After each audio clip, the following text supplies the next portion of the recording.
¿Qué pasó, mi gente? Como siempre, espero estén todos muy bien. El día de hoy hablaremos de Slither, una película de terror y humor negro dirigida por James Gunn, que nos presenta como principal antagonista a una especie parasitaria extraterrestre especializada en controlar y consumir a sus víctimas. A pesar de que Slither no se tome para nada en serio a sí misma, en este video trataremos de darle una explicación científica y fisiológica a este parásito para después clasificarlo en la escala de peligro como solemos hacer en este canal. Pero antes, pongámonos en contexto. La trama de Slither gira en torno a la extensión de un parásito alienígena llegado al planeta Tierra en su forma embrionaria dentro de un meteorito que se estrella en el pueblo de Wilsey, en Carolina del Sur. El parásito de Slither es una forma de vida única en el sentido de que su objetivo no es reproducirse, sino más bien acumular toda la biomasa que tenga disponible en un planeta para así formar una criatura gigantesca. Para esto se vale de crear múltiples formas intermediarias que infectan a nuevas víctimas para eventualmente fusionarse con el hospedador inicial. Sin embargo, en su forma básica y original, este parásito adopta la forma de una aguja o arpón capaz de propulsarse con fuerza para introducirse en su huésped, penetrando la piel y los tejidos subyacentes. En el caso de Grant, el hospedador principal de este organismo, el parásito se introduce a través de la región precordial, desplazándose a través de las cavidades pleurales, que son los espacios en los que se encuentran los pulmones, para llegar al cuello y desde allí dirigirse al tronco encefálico. Un proceso lo suficientemente doloroso como para incapacitar a un hombre adulto, que se acompaña de otorragia, rinorragia y hemolacria. Estos síntomas pueden parecer innecesariamente dramáticos, aunque podrían tener una explicación anatómica. Tanto el oído como las glándulas lagrimales y la nariz se conectan mutuamente a través de distintos ductos anatómicos ubicados bastante próximos entre sí. Las glándulas lagrimales, por ejemplo, se conectan con la cavidad nasal a través del conducto nasolacrimal, lo que explica por qué al llorar también aumentan las secreciones nasales. Por otra parte, el oído se conecta con la nasofaringe y por tanto también con la nariz a través de la trompa de Eustaquio, un conducto que sirve para ecualizar la presión a ambos lados del tímpano. Quizás alguna vez al hinchar un globo o al soplarse la nariz habrán sentido que se les taponan los oídos, y esto se debe al aire colándose a través de la trompa de Eustaquio desde la faringe hacia el oído por la alta presión que se ejerce al soplar. Por otra parte, esta estructura también se abre al bostezar o al abrir mucho la boca, por lo que hacer esto sirve para destapar los oídos, especialmente después de un cambio de altitud. Realmente en ninguno de estos casos se tapan o destapan los oídos, es solo la sensación subjetiva que se tiene ante los cambios de presión en el oído medio. Dicho todo esto, el sangrado indica que el proceso de infección provoca daño y presión suficientes como para comprometer tanto al oído medio como al tímpano y a los conductos mencionados anteriormente. La nasofaringe y la cavidad nasal son lugares idóneos para llegar al cerebro. El techo de estas estructuras es en efecto la base del cráneo, aunque lo cierto es que la trayectoria del parásito que se nos muestra en la película no compromete estas estructuras, por lo que o el daño ocurre posteriormente, o es indirecto, o más probablemente aún, los creadores de la película no están particularmente entendidos en anatomía, lo que tampoco tiene nada de malo, la verdad. El punto es que el parásito termina por alojarse en el tronco encefálico, desde donde controla a su víctima. Sin embargo, más allá de la confusión inicial, llama la atención que el infectado no presenta alteraciones en el habla, la marcha, la praxis o el comportamiento, por lo menos no en un principio, en vista de que Grant es capaz de conducir y mantener interacciones sociales complejas o incluso mentir. Esto sugiere que el control ejercido por el parásito se instala de forma paulatina, probablemente reemplazando el tejido nervioso del hospedador poco a poco para que así la pérdida de función sea mínima. Mi teoría es que este parásito se propaga a través del tálamo, una estructura que posee conexiones directas con la inmensa mayoría del encéfalo y que le permitirían a esta criatura apoderarse rápidamente de ciertas áreas críticas como la corteza prefrontal relacionada con la planificación y los pensamientos complejos, o la corteza motora que se encarga de los movimientos. El tálamo permite una conexión directa con casi todo el cerebro. Y digo casi porque si bien el tálamo sirve como un nexo para la mayoría de estructuras del sistema nervioso central, hay algunas regiones que se encuentran relativamente aisladas, como aquellas encargadas del olfato. Este sentido es el más primitivo de todos desde un punto de vista evolutivo, por lo que las partes del cerebro encargadas de este evolucionaron antes de que lo hiciese el tálamo, manteniendo por tanto sus vías nerviosas fuera de esta estructura, por lo menos en parte. Y esta historia evolutiva es también la razón por la que el olfato es el sentido más íntimamente relacionado a las emociones y los recuerdos. Las partes de nuestro sistema nervioso que se encargan de las emociones y la memoria, lo que se denomina como como sistema límbico evolucionaron hace millones de años a partir de regiones que se encargaban de procesar percepciones olfativas. Ya lo mencioné en el video de los Tao Te con el sentido de la vista. Evolutivamente, el cerebro es una consecuencia de los sentidos y no al revés. Para un animal que debe sobrevivir en un entorno hostil, es una ventaja absoluta relacionar el olor de un depredador con una emoción fuertemente negativa y poder recordarlo para estar mejor preparado en un próximo encuentro. De igual forma, es una ventaja poder recordar el olor de una fuente de alimentos o de una pareja potencial y relacionarlo con emociones positivas. Esto sentó las bases para la formación del sistema límbico a partir del olfato. En este sentido, el hecho de que Grant, aún infectado por el parásito, sea capaz de recordar, proteger e incluso mantener cierto apego hacia su esposa, refuerzan la idea de que el control del cerebro por parte del parásito no es total, y que este usa el tálamo como un medio para apoderarse del sistema nervioso, por lo que este posee un control más limitado sobre las emociones. Emociones que, como probablemente sabrán, suelen dominar al pensamiento consciente en la mayoría de los casos, lo que representa una debilidad importante para este parásito. El dominio de las emociones sobre la razón también tiene un origen neuroanatómico que probablemente exploremos más adelante. Dejando de lado lo neurológico, hay que explicar los cambios físicos peculiares que provoca el parásito, comenzando con los apéndices reproductores. En mi opinión, se trata de asas intestinales modificadas para implantar embriones en sus víctimas.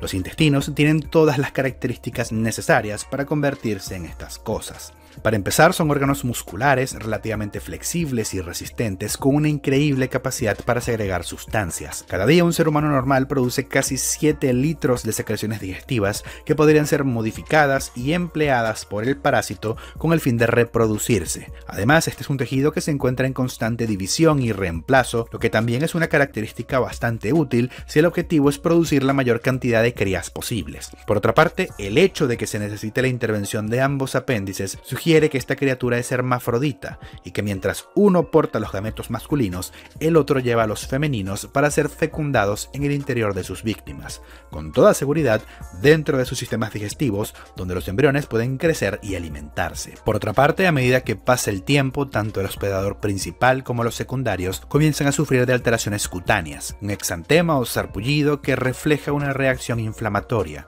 una respuesta fútil por parte del sistema inmune por deshacerse de las células parasitarias que comienzan a inundar el cuerpo. A lo largo de la historia, no solo de la humanidad, sino de los seres vivos en general, las enfermedades parasitarias han sido un peligro constante, y por tanto es de esperar que el sistema inmune haya desarrollado células especializadas en encargarse de esta clase de amenazas. Los eosinófilos, un tipo de leucocitos o glóbulos blancos, el tipo de células que se encargan de defender nuestro cuerpo. Los eosinófilos son capaces de producir proteínas tóxicas y sustancias fuertemente alcalinas que exfolian la cutícula de agentes parasitarios, tal como la proteína básica principal o la neurotoxina derivada de los eosinófilos, que son especialmente efectivas contra el mintos, o sea, gusanos. Sin embargo, estas mismas sustancias también tienen cierto potencial para inducir reacciones alérgicas y se encuentran implicadas en procesos como el asma, la enfermedad de Crohn o ciertos tipos de dermatitis. Hay una interesante relación entre la falta de exposición a parásitos y el desarrollo de alteraciones del sistema inmune, lo que ha llevado a que se lleven a cabo estudios para intentar tratar el asma o la enfermedad de Crohn, por poner un ejemplo, mediante la infección terapéutica con parásitos intestinales, lo que se denomina como terapia helmíntica. Es un tema bastante interesante, la verdad.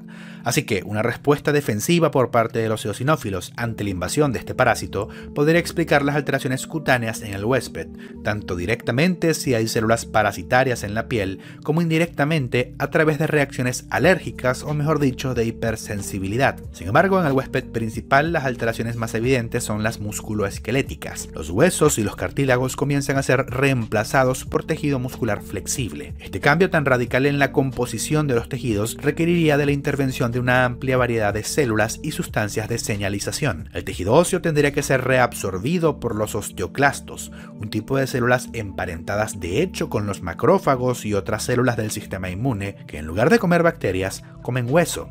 El tejido óseo sería reemplazado después por tejido fibroso elástico depositado por otro tipo de células, los fibroblastos, células que residen en nuestro tejido conjuntivo y que se encargan de producir, entre muchas otras cosas, el colágeno de la piel. Los fibroblastos finalmente darían paso a células madre mesenquimatosas capaces de convertirse en células musculares o quizás, más probablemente aún, a células del propio parásito que hagan las funciones del músculo. A la larga, el huésped principal se convierte prácticamente en un gusano con apenas algunos rasgos antropomórficos visibles, como el cráneo o parte del rostro. Pasando a los hospedadores intermediarios, tenemos en primer lugar a los gravídicos, una palabra técnica que suena mejor que embarazados, pero que realmente significa lo mismo. Estos son seres humanos con embriones parasitarios implantados en sus sistemas digestivos que poseen un hambre insaciable, probablemente debido a la secreción de hormonas estimulantes del apetito por parte de los parásitos que llevan en su interior. Los gravídicos solo existen para comer y alimentar a los embriones,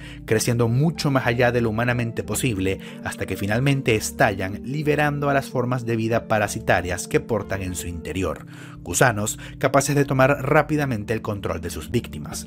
Estos infectan fácilmente a través de la boca, a menos que seas el protagonista, y son capaces de establecer una especie de vínculo telepático con el hospedador principal, de quien reciben órdenes directas. Es probable que estos gusanos se instalen en la base del cráneo y que emitan prolongaciones hacia el cerebro de sus víctimas a través de la lámina cribiforme del hueso etmoidal, una fina capa de hueso poroso que separa el techo de la cavidad nasal del cerebro. Hay que agradecer, por cierto, que estos gusanos tengan la decencia de usar la vía de entrada más rápida y limpia hacia el cuerpo humano. Hay otras formas igual de efectivas, aunque mucho más incómodas, de llegar al mismo lugar. Sin embargo, en este caso el control nervioso del huésped parece ser mucho menos sofisticado y torpe. Los infectados se mueven con lo que podría más o menos clasificarse como una marcha atáxica, mientras que toda semblanza de personalidad o intelecto quedan abolidos para cumplir las órdenes del hospedador principal, que usualmente consisten o en fusionarse con este o en buscar más biomasa. En cuanto a una posible explicación fisiológica más o menos coherente para la telepatía y la mente colmena,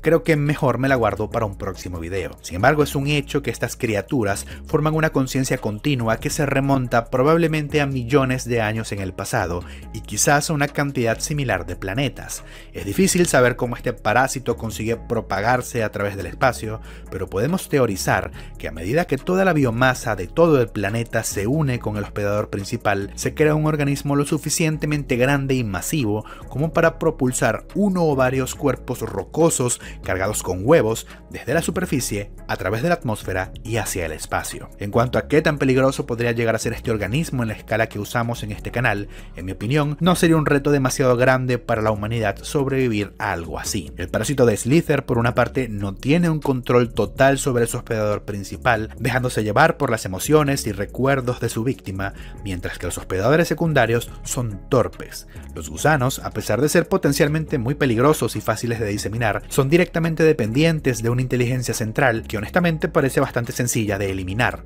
por lo que en mi opinión, este parásito está más especializada en tomar el control de planetas poblados o por civilizaciones primitivas o directamente por animales o criaturas similares.